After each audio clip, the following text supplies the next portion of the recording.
vous accueillir, on se retrouve ici pour cette journée. Le but c'était aussi ça, hein, de se rassembler et puis de voir les étincelles qui vont en découler. Moi je vais remettre un petit peu dans le contexte. Je pense que la majorité d'entre vous, c'est des données qui vous seront familières, mais c'est quand même un petit peu pour voir d'où on part. Je vais essayer de lancer le PowerPoint. C'est introduction. Bon alors, moi je suis au format DEP depuis pas mal de temps. D'ailleurs j'ai intégré le CA l'année dernière. Donc on commence toujours avec notre déclaration d'absence de lien d'intérêt, une vieille habitude chez nous, qui devrait se répandre. Voilà. On a des petits calages techniques.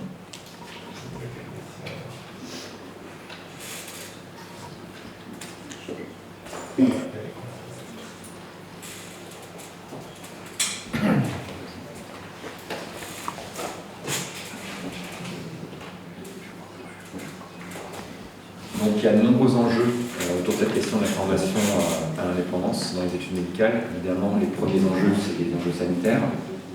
Donc, pas mal d'observateurs estiment que le mésusage autour de médicaments est la troisième cause de décès à l'échelle mondiale, par exemple comme Peter Koetsche ou Richard Smith. Richard Smith est l'ancien rédacteur en chef du British Medical Journal. C'est des estimations, hein, parce qu'évidemment c'est difficile à quantifier. Selon l'OMS, en France, on est autour de 40 000 personnes qui décèdent suite à des erreurs médicales. Voilà. Il y a aussi évidemment des enjeux économiques qui sont associés à ça. Donc il y a eu une campagne que vous avez peut-être suivie, la campagne Main propre lancée par Michel Rivasi d'Europe Écologie Les Verts, qui a été soutenue notamment par Hélène Frachon, qui est là aujourd'hui, et d'autres personnalités. Aussi le format DEP est prescrit. Donc ça évidemment, c'est autant de ressources qui pourraient être affectées pour notamment plus de postes de soins ou à d'autres endroits où on sent bien qu'il y a des manques, plus en termes humains qu'en termes financiers. Par rapport à tout ça, il y a une responsabilité évidente de la formation initiale, enfin en tout cas évidente pour pas mal d'acteurs et d'institutions. Vous avez sans doute vu passer le grand rapport de l'Académie, un équivalent de l'Académie de médecine états-unienne, l'Institute of Medicine de 2009.